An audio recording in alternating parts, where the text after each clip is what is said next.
الحمد لله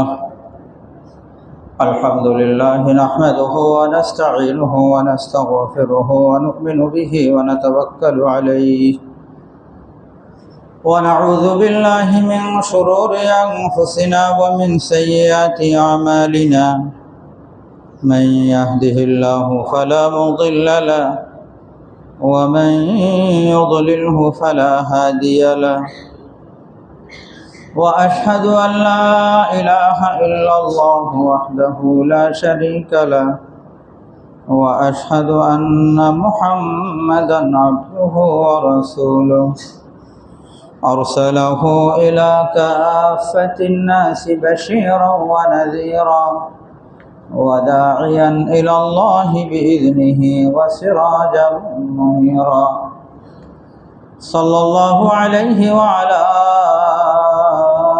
آله وصحبه وسلم تسليما أما بعد فأعوذ بالله من الشيطان الرجيم بسم الله الرحمن الرحيم والذين إذا فعلوا فاحشة أو ظلموا أنفسهم ذكروا الله فاستغفروا لذنوبهم ومن يغفر الذنوب إلا الله ولم يصروا على ما فعلوا وهم يعلمون وقال النبي صلى الله عليه وسلم التائب من الذنب كمن لا ذنب له أو كما قال عليه الصلاة والسلام سبحانك لا علم لنا إلا ما علمتنا إنك أنت العليم الحكيم صدق الله العظيم وصدق رسوله النبي الكريم ونحن على ذلك من الشاهدين والشاكرين والحمد لله رب العالمين اللهم صل على محمد وعلى آل محمد كما صليت على إبراهيم وعلى آل إبراهيم إنك حميد مجيد اللهم بارك على محمد وعلى آل محمد كما باركت على إبراهيم وعلى آل إبراهيم إنك حميد مجيد الحمد لله আল্লাহ পাক রব্বুল আলামিনের মেহেরবানি ও রব্বুল আলামিন আমাদেরকে সুস্থ রেখেছেন, আফিয়তের সাথে রেখেছেন। আল্লাহ তাআলা মেহেরবানি করে মসজিদে আসার তৌফিক দান করলেন। ও রব্বুল আলামিনের সকলে শুকরিয়া আদায় করি আলহামদুলিল্লাহ। আল্লাহ তাআলা আমাদের সকলকে পবিত্র কোরআনুল কারীম এবং আহাদিসে মুবারাকার আলো দ্বারা আমাদের সিনাকে আলোকিত করে দেন, আমিন।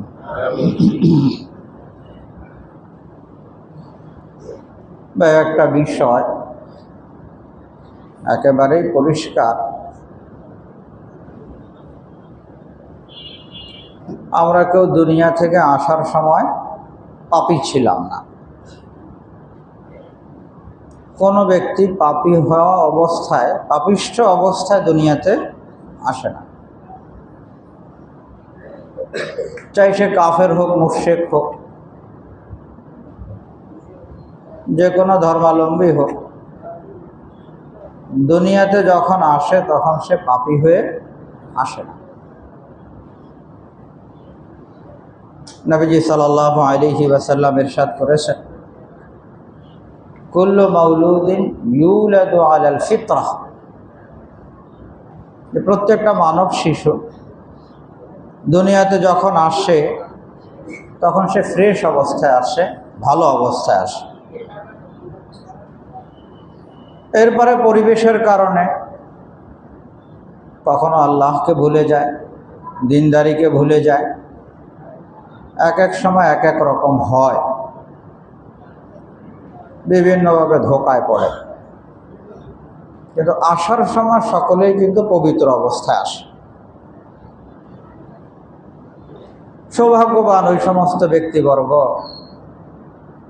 যারা যাওয়ার সময় পবিত্র অবস্থায় যায়। যাওয়ার সময় পবিত্র অবস্থায় যারা যায়, আসার সময় সকলে পবিত্র, কেউ পাপী না। কিন্তু যাওয়ার সময় কেউ পবিত্র আর কেউ কি পাপী। তো আসে তো পবিত্র অবস্থায়, কিন্তু যায় পাপী অবস্থায়। আল্লাহ তাআলা আমাদের সকলকে যেমন ফ্রেশ আর পবিত্র অবস্থায় দুনিয়াতে আসছি, যাওয়ার সময় যেন আল্লাহ তাআলা আমাদেরকে ফ্রেশ আর পবিত্র অবস্থায় যাওয়ার তৌফিক দান করেন, আমিন। আল্লাহ তাআলা তো ভালো করেই জানেন যে মানব সন্তানেরা দুনিয়াতে আসবে তো পবিত্র অবস্থায়, কিন্তু দুনিয়ার বিভিন্ন কাজে লিপ্ত হয়ে নিজেদেরকে অপবিত্র করবে, এক এক সময় এক এক পাপে জড়িয়ে যাবে। আল্লাহ তাআলা বড় মেহেরবান, আল্লাহ তাআলা গফফার, আল্লাহ তাআলা রহমান, আল্লাহ তাআলা আরহামুর রাহিমিন। এই জন্য রব্বুল আলামিন মেহেরবানি করে আমাদের নিজেদেরকে আমরা নিজেরা যেন পবিত্র করতে পারি, ক্লিন করতে পারি, সেই ব্যবস্থা আল্লাহ তাআলা আমাদেরকে দিয়েছেন। যে তোমাদের দ্বারা পাপ হবে, গুনাহ হবে, কিন্তু আমি একটা ব্যবস্থাপত্রও দিচ্ছি সাথে, এটা যদি তোমরা ব্যবহার করো তাহলে তোমরা আবার আগের মতো পবিত্র হয়ে যাবে। আল্লাহুম্মা লাকাল হামদু ওয়া লাকাশ শুকর। আল্লাহ তাআলা আমাদের জন্য সেই ব্যবস্থা রেখেছেন। হাদিস শরীফে আসছে, আত-তাইবু মিনাজ যামবি কামান লা যামবা লা। কোনো ব্যক্তি যদি সত্যিকার অর্থের তওবা করতে পারে, তাহলে তওবাকারী ব্যক্তি এমন হয়ে যায় কেমন যেন সে গুনাহ করেই না। তো যদি কোনো ব্যক্তি তওবা করে দুনিয়া থেকে যেতে পারে, তাহলে আসছে যেরকম লা যামবা লাহু, যাওয়ার সময় সে ওই রকম লা যামবা লাহু, তার কোনো গুনাহ নাই, পাপ নাই, পবিত্র অবস্থায় সে দুনিয়া থেকে বিদায় দিচ্ছে। রব্বুল আলামিন আমাদের সকলকে তৌফিক দান করেন, আমিন। আমাদের নিজেদেরকে পবিত্র করার জন্যে দুইটা পদ্ধতি, একটাকে আমরা বলি ইস্তেগফার, একটাকে বলা হয় ইস্তেগফার, আর আরেকটার নাম হলো তওবা। কাছাকাছি এগুলো, আমরা একসাথে বলি তওবা ইস্তেগফার, বলি না আমরা তওবা ইস্তেগফার। অনেক সময় কেউ অসুস্থ হলে অন্যরা আসে যে হুজুর একটু তওবা পড়ায় দেন। তো তওবা পড়ানির অর্থ হলো যদি কিনা সে তওবাটা করতে পারে, তওবা আল্লাহ তাআলা কবুল করে, তাহলে পবিত্র অবস্থা আল্লাহ পাকের কাছে যাবে। এই জন্যই তো তওবার চিন্তাটা মাথায় আসছে। যদিও তওবাটা পড়ানির বিষয় না, তওবাটা করার বিষয়। আরেকজনে পড়ায় দিলে তওবা হয় না, তওবাটা নিজে নিজে করা লাগে, নিজের করা লাগে। তো একটা হলো তওবা আর একটা হলো ইস্তেগফার। এজন্য রব্বুল আলামিন পবিত্র কোরআনুল কারীমে ইরশাদ করেছেন, ওয়ামা কানা আল্লাহু লিয়ুআযযিবাহুম ওয়া আনতা ফীহিম ওয়ামা কানা আল্লাহু মুআযযিবাহুম ওয়া হুম ইস্তাগফিরুন। খেয়াল করে বোঝার চেষ্টা করি। আল্লাহ তাআলা বলেন, হে নবী, এরা আযাব প্রাপ্ত হবে না, আমি আযাব দিব না যতদিন আপনি সেখানে আছেন। নবীর উপস্থিতিতে আল্লাহ পাক কি দিবেন না? আযাব দিবেন না। যে এলাকায় নবী থাকে সেই এলাকায় কি হয় না? আযাব হয় না। যদি আযাবের ফয়সালা হয় তখন আল্লাহ তাআলা নবীকে সেই এলাকা থেকে অন্য জায়গায় পাঠিয়ে দেন। আম্বিয়া কেরাম আলাইহিমুস সালাতু ওয়াস সালাম থাকা অবস্থায় কি আসে না, কোনো আযাব গজব কোনো এলাকায় আসে না। এটা মানুষের জন্য একটা নিরাপত্তার সার্টিফিকেট, যা আমাদের কাছে নবী আসে, তো নবী যতদিন পর্যন্ত উপস্থিত আছে ততদিন আমাদের কি আসবে না, আযাব আসবে না। ওমা কান আল্লাহু লিউআযিবাকুম ওয়া আনতা ফীহিম, আল্লাহ এদেরকে আযাব দিবেন না যতদিন আপনি আছেন। রাসূল আকরাম সাল্লাল্লাহু আলাইহি ওয়াসাল্লামকে আল্লাহ তাআলা বলছেন। হযরত ইউনূস আলাইহিস সালাতু ওয়াস সালামের ঘটনা তো আমরা সকলে জানি। ইউনূস আলাইহিস সালাতু ওয়াস সালাম নিনওয়াবাসীকে তাওহীদের দাওয়াত দিয়েছেন, বিভিন্নভাবে চেষ্টা করেছেন, কিন্তু কোনোভাবেই তারা মানছে না, কোনোভাবেই তারা মানছে না। অবশেষে তাদের জন্য আযাবের ফয়সালা হয়েছে, আযাবের ফয়সালা হয়েছে। হযরত ইউনূস আলাইহিস সালাতু ওয়াস সালাম সেই জনপদ, সে এলাকা থেকে অন্যত্র চলে গেছেন, আর বলে গেছেন যে 3 দিনের মধ্যে আযাব আসবে, 3 দিনের মধ্যে আযাব আসবে। যে আয়াত বললাম, আল্লাহ তাআলা আমাদেরকে নিরাপত্তার সার্টিফিকেট 2 ধরনের দিয়েছেন। একটা তো হলো ওমা কান আল্লাহু লিউআযিবাকুম ওয়া আনতা ফীহিম, যে আপনি আছেন আযাব আসবে না। দ্বিতীয়টা বলেছেন ওমা কান আল্লাহু মুআযিবাহুম ওয়া হুম ইস্তাগফিরুন। দ্বিতীয় নিরাপত্তার ব্যবস্থা হলো যে আল্লাহ তাআলা এদেরকে আযাব দিবেন না যদি কিনা তারা ইস্তেগফাররত অবস্থায় থাকে। যদি তারা তওবা ইস্তেগফার করে তাহলে আল্লাহ তাআলা কি করবেন না, আযাব দিবেন না। মুফাসসিরিনে কেরাম বড় স্পষ্ট করে লিখেছেন যে আমরা আযাব গজব থেকে নিরাপদ থাকার জন্য 2টা লাইন। একটা লাইন তো নবীর উপস্থিতি, নবীজি চলে গেছেন, এখন তো আর সেটা বিদ্যমান নাই। কিন্তু দ্বিতীয়টা কিয়ামত পর্যন্ত থাকবে, দ্বিতীয়টা কিয়ামত পর্যন্ত থাকবে। কোনো জনপদওয়ালারা যদি বাস্তবিক যেরকম ইস্তেগফার আর তওবা হওয়া দরকার সেই ইস্তেগফার আর তওবাতে ফিরে আসে, তাহলে আল্লাহ তাআলা এদেরকে কি করবেন না, আযাব দিবেন না। তো বিষয় পরিষ্কার। আমরা যদি খোদাই আযাব গজব থেকে বাঁচতে চাই তাহলে বাঁচার লাইন কোথায় আসা, ইস্তেগফারে আসা, তওবায় আসা। যখন আমাদের বুঝে আসবে আমরা সকলে ইস্তেগফারে লিপ্ত হব, তওবা করব, তাহলে আল্লাহ তাআলা আমাদেরকে আযাব দিবেন না। এটা তো কুরআনুল কারীমের কথা। আল্লাহ তাআলা কি করবেন, আযাব দিবেন না। তো ইউনূস আলাইহিস সালাতু ওয়াস সালাম এলাকা থেকে চলে গেছেন, কিন্তু ইউনূস আলাইহিস সালাতু ওয়াস সালামের কওমের লোকেরা নবীকে মানে নাই। নবী যখন বলে গেছে যে 3 দিনের মধ্যে আযাব আসবে, তাদের বুঝে আসছে নবী মিথ্যা কথা বলে না। কোন নবী দুনিয়াতে মিথ্যা বলেছেন এটার প্রমাণ কেউ দেখাইতে পারবে না। নবী কোনোদিন মিথ্যা কথা বলে না। অতএব নবী যা বলেছেন তা অক্ষরে অক্ষরে আসবে, হবে, এটা আযাব আসবে, নিশ্চিত হয়ে গেছে তারা, আযাব আসবেই। এখন কি করা যায় এই আযাব থেকে বাঁচার জন্যে? তাদের মাথায় আসছে আযাব যেখান থেকে আসবে তার কাছে যেতে হবে। আল্লাহ তাআলার পক্ষ থেকে আযাবের ফয়সালা, তাহলে আল্লাহ তাআলা থেকেই তো সেটার পরিত্রাণ আর নিষ্কৃতির ইন্তজাম করা লাগে। এর বাইরের কোনো জিনিস কি হইতে পারে বলেন? হ্যাঁ, গতকাল আমার দেশ পত্রিকার এক উপসম্পাদকীয় এক ভদ্রলোক প্রবন্ধ লিখেছেন, বড় চমৎকার লাগছে। ওই প্রবন্ধের শিরোনাম হলো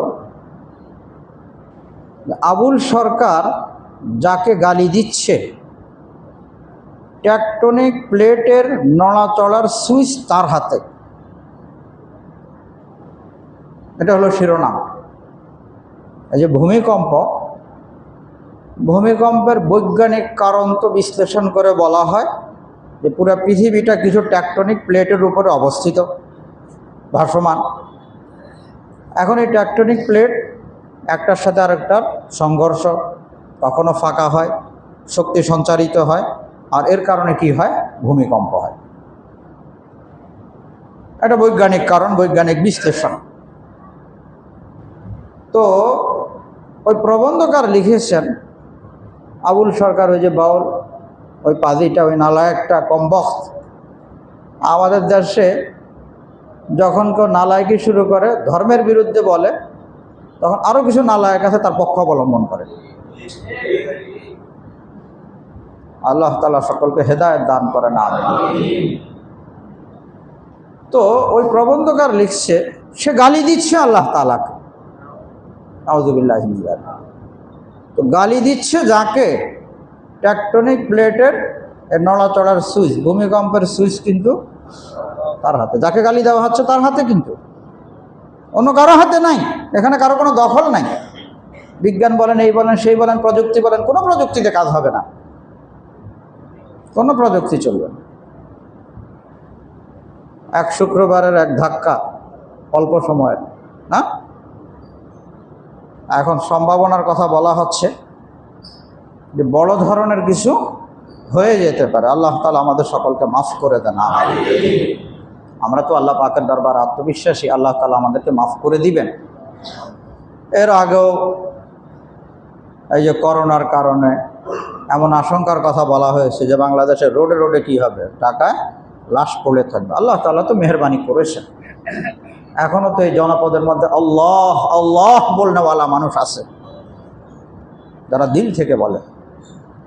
হাদিস শরীফে আসছে যে কিয়ামত কায়েম হবে না যতক্ষণ পর্যন্ত মানুষ দিল থেকে বলবে আল্লাহ আল্লাহ আল্লাহ। এই জনপদে এখনো দিল থেকে আল্লাহ আল্লাহ বলনেওয়ালা মানুষ আছে, আলহামদুলিল্লাহ, এখনো আছে। ওয়াবিল আসহারি হুম ইস্তাগফিরুন, যে তাহাজ্জুদের সময় আল্লাহকে ডাকে আল্লাহ আল্লাহ, তাহাজ্জুদের সময় ইস্তেগফার করে আস্তাগফিরুল্লাহ আস্তাগফিরুল্লাহ, আল্লাহ আমাকে মাফ করে দেন, পুরো জনপদবাসীকে মাফ করে। এরকম বলনেওয়ালা মানুষ আছে, আছে এখনো। মাদ্রাসার তালেবে ইলমরা যারা সেই তাহাজ্জুদের সময় উঠে, ভোর রাত্রে উঠে কোরআনুল কারীমের তিলাওয়াত শুরু করে। আমরা আশাবাদী আল্লাহ তাআলা এগুলোর কারণে আমাদেরকে মাফ করে দিবেন ইনশাআল্লাহ। তো বলতেছিলাম যে কত জবরদস্ত কথা লিখছে, যে সে যাকে গালি দিচ্ছে টেকটনিক প্লেটের সুইচ ওনার হাতে, ওই সত্তার হাতে। কাকে গালি দিচ্ছে? তোমরা কার পক্ষ অবলম্বন করছো? কার পক্ষে যাচ্ছ? বুঝা তো দরকার। যত বৈজ্ঞানিক আর যত কিছুই হোক, এখানে তো আর কি নেই, কারো কোনো হাত নাই, কিছুই নেই। তো একজন মানুষ আল্লাহ পাকের আযাব থেকে বাঁচতে চায়, দুনিয়ার আযাব থেকে বাঁচতে চায়, আখিরাতের আযাব থেকেও বাঁচতে চায়। তো বাঁচার লাইন তো হলো আল্লাহ তাআলার কাছে কি চাওয়া? ক্ষমা চাওয়া। নিজের অপরাধ, নিজের গুনাহের কি চাওয়া? ক্ষমা চাওয়া। তো হযরত ইউনূস আলাইহিস সালাতু ওয়াস সালামের কওমের বুঝে এসে গেছে 3 দিনের মধ্যে আযাব আসবে, এখন বাঁচতে হবে। বাঁচার লাইন আল্লাহর কাছে মাপ চাওয়া। একেবারে সবাইকে নিয়ে এলাকা থেকে বের হয়ে গেছে জঙ্গলে, বাচ্চাকে আলাদা করে দিয়েছে মা থেকে। গরু ঘোড়া যা ছিল সবগুলোকে এরকম আলাদা করেছে। সবাই একসাথে কান্না শুরু করে দিয়েছে আল্লাহ পাকের কাছে। যেমন তওবা ইস্তেগফার করা দরকার সেরকম তওবা ইস্তেগফার করেছে। আল্লাহ তাআলা এই কওম থেকে আযাব দূর করে দিয়েছে ইস্তেগফারের বরকতে, তওবার বরকতে। তো রব্বুল আলামিন বলেন যে আপনি যদি উপস্থিত থাকেন তাহলে আযাব আসবে না। আর ওয়ামা কানাল্লাহু মুআযিবাহুম ওয়া হুম ইস্তাগফিরুন, যদি তারা ইস্তেগফার করতে থাকে তাহলেও এদের উপরে কি আসবে না? আযাব আসবে না। দুনিয়াতে আমরা কেউ পাপী অবস্থায় আসিনি, কিন্তু দুনিয়াতে আসার পরে বিভিন্ন লাইনের পাপ আমাদের আছে। কি বলেন নাই? হ্যাঁ, যেই লাইনে তাকাবো সেই লাইনেই দেখবেন যে আমি অপরাধী। যাদের দিলের চোখ আছে তাদের বুঝে আসবে যাদের দিলের চোখ নাই, অন্ধ যারা, তারা বলল কি সমস্যা আমার।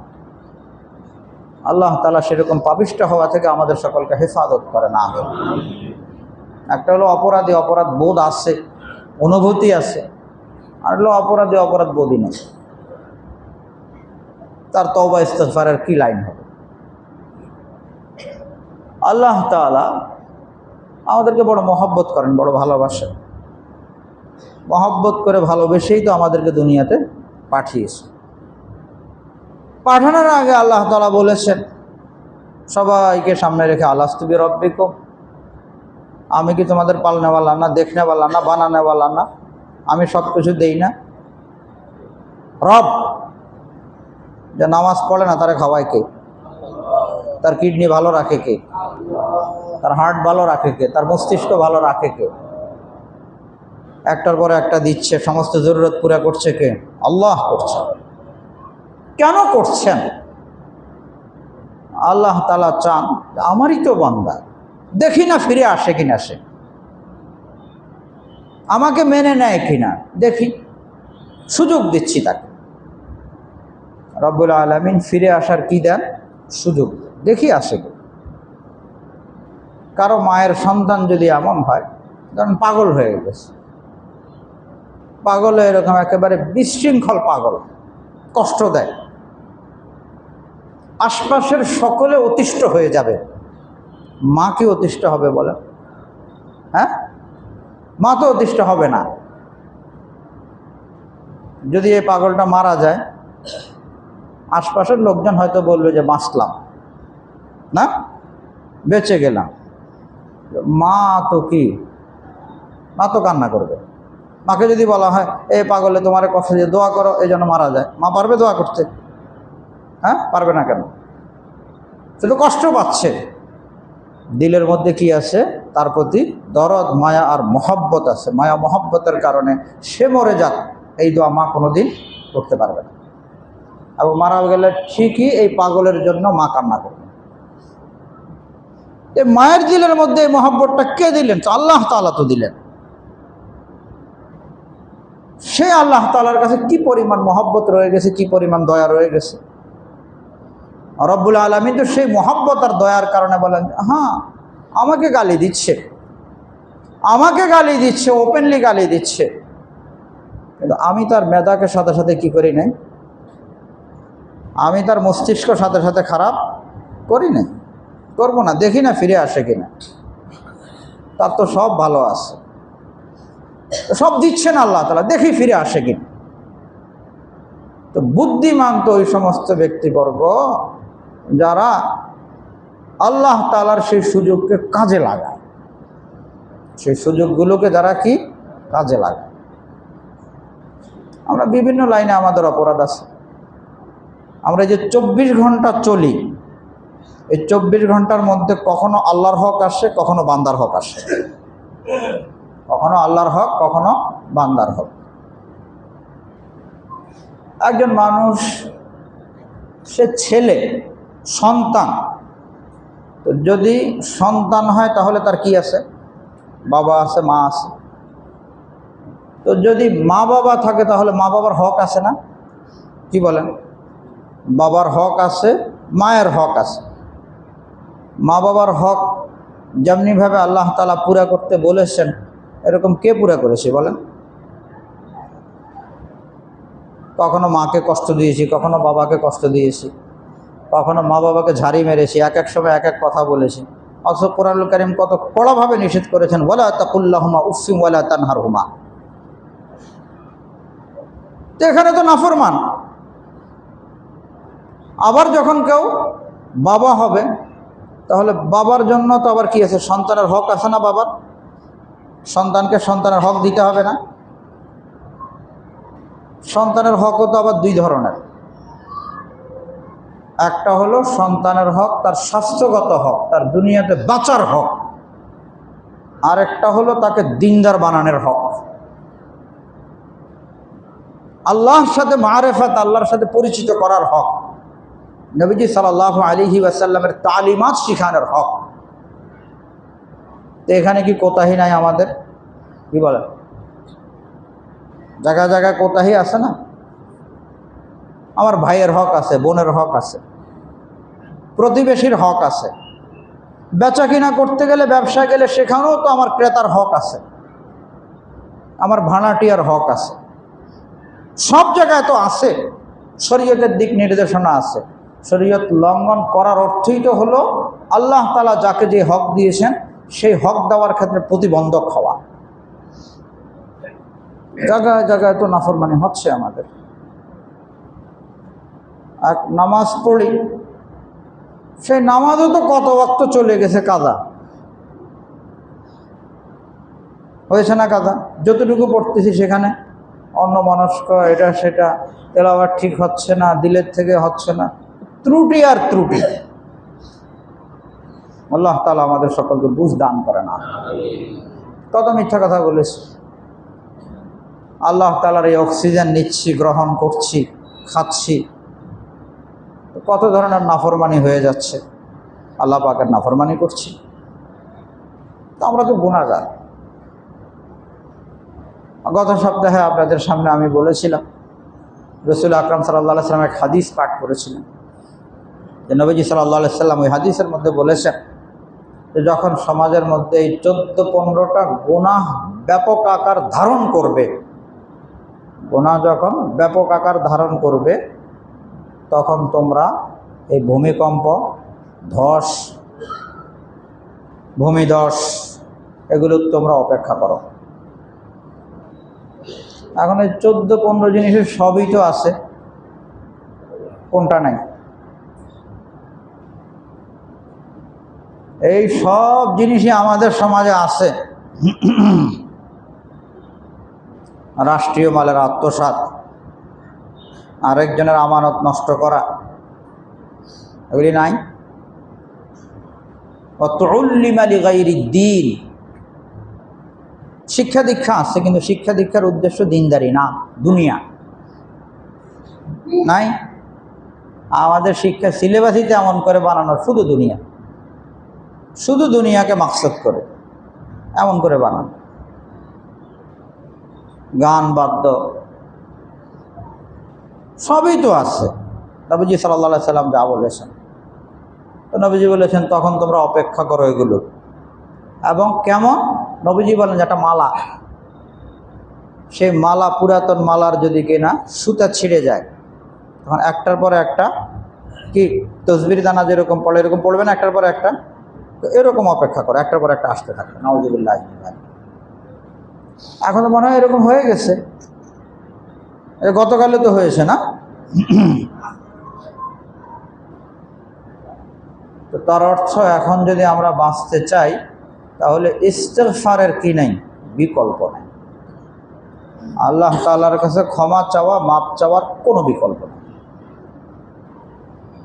হ্যাঁ, আমরা যদি সেরকম ইস্তিগফার করতে পারি তাহলে আল্লাহ তাআলা মাফ করে দিবেন।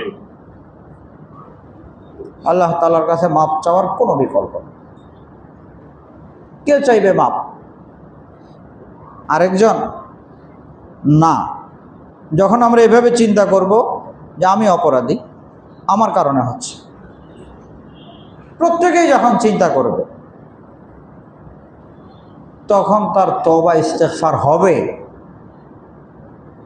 আর যদি মনে করেন অমুকের কারণে হচ্ছে, নাউযুবিল্লাহ মিন যালিক, না, আরেকজনের উপরে দোষ চাপানো না। বুদ্ধিমান ওই সমস্ত ব্যক্তি যারা নিজেদের উপরে দোষ চাপায়, আমার কারণে আমি তওবা ইস্তিগফার করে আমি পবিত্র হব। রাসূল আকরাম সাল্লাল্লাহু আলাইহি ওয়াসাল্লাম দোয়া শিখিয়েছেন আমাদেরকে, আল্লাহুম্মা ইন্নী আউযু বিকা মিনাল হাদম ওয়া আউযু বিকা মিনাত তারাদ্দি ওয়া আউযু বিকা মিনাল হারাক ওয়াল গারাক ওয়াল হারাম। একসাথে অনেকগুলো দোয়া। আল্লাহুম্মা ইন্নী আউযু বিকা মিনাল হাদমি, হাদবনের অর্থ হলো ওয়াল ধসে পড়া, কোনো জিনিস শরীরের উপরে পড়ে মারা যাওয়া, এটাকে বলা হাদম। তো নবীজি দোয়া আমাদেরকে শিখিয়েছেন, আল্লাহুম্মা ইন্নী আউযু বিকা মিনাল হাদমি। ভূমিকম্প হলে মানুষ কীভাবে মারা যায়? কোনো কিছু উপরে পড়েই তো মারা যায় না? আল্লাহুম্মা ইন্নী আউযু বিকা মিনাল হাদমি, আল্লাহুম্মা ইন্না নাউযু বিকা মিনাল হাদমি। আল্লাহ তাআলা আমাদের সকলকে হেফাজত করেন, আমিন। ওয়াত তারাদ্দি, তারাদ্দির অর্থ হলো উপরের থেকে নিচে পড়ে মারা যাওয়া, উপরের থেকে নিচে পড়ে মারা যাওয়া। নবীজি দোয়া শিখেছেন, আল্লাহ এই কোনো জিনিস ধসে উপরে পড়া থেকে পানা চাই, উপরের থেকে নিচে পড়ে মারা যাওয়া থেকে পানা চাই। ওয়া আউযু বিকা মিনাল হারাক ওয়াল গারাক, হারাকের অর্থ হলো জ্বলে যাওয়া, আগুন লেগে গেছে, জ্বলে পড়ে মারা যাওয়া। আল গারাক, পানিতে ডুবে মারা যাওয়া। ঘুরে ফিরে ভূমিকম্পে এগুলিই তো আসবে না, হয়তো উপরের থেকে নিচে পড়া, গায়ের উপরে কিছু পড়া, আগুন লেগে যাওয়া, না পানিতে ডুবে, এগুলিই তো ঘুরে ফিরে ঘটবে। আল্লাহুম্মা ইন্নী আউযু বিকা মিনাল হাদাম ওয়াত তারাদ্দি ওয়াল হারাক ওয়াল গারাক ওয়াল হারাম। বিভিন্নভাবে আসছে হাদিসে, বাকি যাদের সম্ভব মুখস্থ করে নেওয়া চাই এবং পড়া চাই। আল্লাহুম্মা ইন্নী আউযু বিকা মিনাল হাদমি ওয়া আউযু বিকা মিনাত তারাদ্দি ওয়া আউযু বিকা মিনাল হারাক ওয়াল গারাক ওয়াল হারাম ওয়া আউযু বিকা আন ইয়াতাখাব্বাতানি আশ-শাইতানু ইনদাল মাউত। এই হাদিসেরই টুকরা আবু দাউদ শরীফের। আল্লাহ আপনার কাছে পানা চাই মৌতের সময় শয়তান যেন পদস্খলন ঘটায় না দেয়। মৌতের সময় শয়তান যেন পদস্খলন ঘটায় না দেয়। ভালো চলতেছে, মৌতের সময় যদি শয়তানে এসে এমন কোনো প্রবঞ্চনা পেশ করলো আর ওটাতে ফেল করে কি ঈমান নষ্ট করলো, কত বড় আফসোসের কথা। আমাদের নবীজি তো আমাদেরকে সব কিছু শিখিয়ে গেছেন, এভাবে এভাবে আল্লাহ পাকের কাছে চাও। কত বড় মেহেরবান আল্লাহ তাআলা, চাওয়াটা আমাদেরকে শিখিয়ে দিচ্ছেন, যেভাবে চাও। কখনো কোরআনুল কারীমের আয়াতে, কখনো নবীজির মাধ্যমে। এভাবে চাও, এভাবে চাইলে আমি ফয়সালা করবো, আমি মাফ করে দেব। আল্লাহ তাআলা কোরআনুল কারীমে শিখিয়ে দিয়েছেন, ওয়াকুর রব্বিগফির ওয়ারহাম ওয়া আনতা খায়রুর রাহিমিন। এভাবে চাও, রব্বিগফির, আল্লাহ ভুল করছি মাফ করে দেন। আল্লাহ তাআলা শিখিয়ে দিচ্ছেন আমাদেরকে এভাবে চাও। এরপরে সাথে ওয়ারহাম, মাফ করে দেন, সাথে দয়াও করেন। একটা হলো অপরাধ মাফ করছে, আরেকটা হলো মাপের পরে তাকে আবার কি করলো, কাছে টেনে নিল। আল্লাহ মাফ করে দেন, কাছে টেনে নেন। আপনি না সবচেয়ে বড় দয়ালু, সবচেয়ে বড় মেহেরবান। যত জায়গায় যত মেহেরবানি, যত দয়া হচ্ছে, সবচেয়ে বড় মেহেরবান তো আপনি। তো আপনিই কাছে টেনে নেন আমাদের। কীভাবে শিখাচ্ছেন, রব্বিগফির ওয়ারহাম ওয়া আনতা খায়রুর রাহিম। নবীজি সাল্লাল্লাহু আলাইহি সাল্লাম শিখিয়ে দিয়েছেন যেভাবে দোয়া করো, আল্লাহুম্মা ইন্নী আউযু বিকা মিনাল হাদমি ওয়া আউযু বিকা মিনাত তারাদ্দি ওয়া আউযু বিকা মিনাল হারাক ওয়াল গারাক ওয়াল হারাম ওয়া আন ইয়াতাখাব্বাতানি আশ-শাইতানু ইনদাল মাউত। মৌতের সময় শয়তান পদস্খলন ঘটায়, এর থেকে পানা চাই। এই হাদিসের শেষে আছে ওয়া আউযু বিকা আন আমুতা লাদিগা, সাপে দংশন করছে এই অবস্থা থেকেও পানা চাই। সাপের দংশন থেকে পানা চাই, দংশিত অবস্থায় মৃত্যুবরণ করা থেকে পানা চাই। তো আল্লাহ পাক এগুলো বলে দিচ্ছেন নবীজি সাল্লাল্লাহু আলাইহি ওয়াসাল্লামের মাধ্যমে, যাতে করে আমরা আল্লাহ পাকের কাছে সেভাবে চাই। এই জন্যই তো বলে দিচ্ছেন। তো আমাদের এই ভূমিকম্পের এই মুসিবত থেকে বাঁচার উপায় তওবা ইস্তেগফার। তওবা ইস্তেগফারের বিকল্প নেই। প্রত্যেকের নিজ নিজ সাধ্য অনুযায়ী ইস্তেগফার করা, যত অপরাধের সাথে আমরা জড়িত আছি সেগুলো থেকে বিচ্ছিন্ন হয়ে আল্লাহ পাকের কাছে ফিরে আসা, লজ্জিত হয়ে, অনুতপ্ত হয়ে। তার কারণ হলো, কারো যদি নাফরমানিও চলতে থাকে আর বলে যে আল্লাহ ফিরে আসলাম, আল্লাহ তওবার অর্থ ফিরে আসা, তো তাহলে এটা কি ফিরে আসা হলো? বলে নাফরমানি চলতে আর বলে যে আল্লাহ আমি ফিরে আসলাম, না, মিথ্যা কথা হলো। তো এই জন্য যত লাইনের আসছে, সাহিবুল বাইতি আদরা বিমা ফিহি, নিজেরটা তো নিজে সকলে জানে। এই জন্য তওবা ইস্তেগফার, দিল থেকে তওবা ইস্তেগফার। ইস্তেগফারের জন্য একেবারে সহজ তো আস্তাগফিরুল্লাহ। আস্তাগফিরুল্লাহ কি বলবো? আস্তাগফিরুল্লাহ অর্থ হলো আল্লাহ আমি আপনার কাছে মাফ চাই, মাফ করে দেয়। আস্তাগফিরুল্লাহ, খেয়াল রাখবে এখানে বাংলা উচ্চারণে ত আকারের পরে এখানে গ, আস্তাগ, আরবিতে গাইন, আস্তাগফিরুল্লাহ, আস্তাগফিরুল্লাহ, অন্য কিছু না কিন্তু, আস্তাগফিরুল্লাহ না, আস্তাগফিরুল্লাহ না, অন্য কোনো শব্দ না, অর্থ বিশাল বিগড়ে যায় তখন। খেয়াল করবো, আস্তাগফিরুল্লাহ, আস্তাগফিরুল্লাহ, আস্তাগফিরুল্লাহ, সাথে আস্তাগফিরুল্লাহ রব্বি মিন কুল্লি যামবি, আস্তাগফিরুল্লাহ আমি মাপ চাই, রব্বি আমার রবের কাছে, মিন কুল্লি যামবিন সব গুনাহ থেকে, ওয়া আতুবু ইলাইহি আমি আমার রবের কাছে ফিরে আসতেছি, আমি রবের কাছে ফিরে এসে গেছি। আস্তাগফিরুল্লাহ রব্বি মিন কুল্লি যামবিন ওয়া আতুবু ইলাইহি, আস্তাগফিরুল্লাহ রব্বি মিন কুল্লি যামবিন ওয়া আতুবু ইলাইহি। নিজেরাও পড়ব, অন্তত সকাল সন্ধ্যা 100 বার করে পড়ব। সকালে 100 বার, সন্ধ্যা 100 বার। কি বলবো? আস্তাগফিরুল্লাহ, আস্তাগফিরুল্লাহ, আস্তাগফিরুল্লাহ। সম্ভব হলে পুরাটা, আস্তাগফিরুল্লাহ রব্বি মিন কুল্লি যামবিন ওয়া আতুবু ইলাইহি। পারবো না ইনশাআল্লাহ? দিলের থেকে, দিলের থেকে যে আমি আল্লাহর কাছে ফিরে যাচ্ছি, আল্লাহর কাছে ক্ষমা চাচ্ছি, এগুলো যেন দিলে বিদ্যমান থাকে। আস্তাগফিরুল্লাহ, আস্তাগফিরুল্লাহ, আস্তাগফিরুল্লাহ। সকালে 100, সন্ধ্যা ইনশাআল্লাহ 100। চেষ্টা করবো তো ইনশাআল্লাহ আমরা সকলে। আল্লাহ তাআলা আমাদের সকলকে তৌফিক দান করেন, আমিন। আরেকটা দোয়া বলে শেষ করে দিচ্ছি। হযরত ইউনূস আলাইহিস সালাতু ওয়াস সালামের যে দোয়াটা, আমরা দোয়া ইউনূস বলে এটাকে জানি, লা ইলাহা ইল্লা আনতা সুবহানাকা ইন্নী কুনতু মিনাজ জালিমিন, লা ইলাহা ইল্লা আনতা সুবহানাকা ইন্নী কুনতু মিনাজ জালিমিন। কিছু কিছু জায়গা থেকে তো বলা হচ্ছে যে আগামী 1 সপ্তাহের মধ্যে এই হবে সেই হবে, আল্লাহ তাআলা হেফাজত করেন। যেন আমরা সকলে মিলে ওগুলির দিকে আমাদের খেয়াল করার প্রয়োজন নাই, আমরা তো আল্লাহর কাছে ফিরে আসতেছি, আল্লাহ পাকের কাছে চাচ্ছি। তো নিজেরাও করব, নিজেদের বাসা বাড়িতে একটু আলোচনা করব, মা বোনরা যেন আমলে উঠে যায়, পুরা এলাকাবাসী যেন আমলে উঠে যায়, পুরা এলাকাবাসী যেন আমলে উঠে যায়, ছোট বাচ্চারাও যেন আমলে উঠে যায়।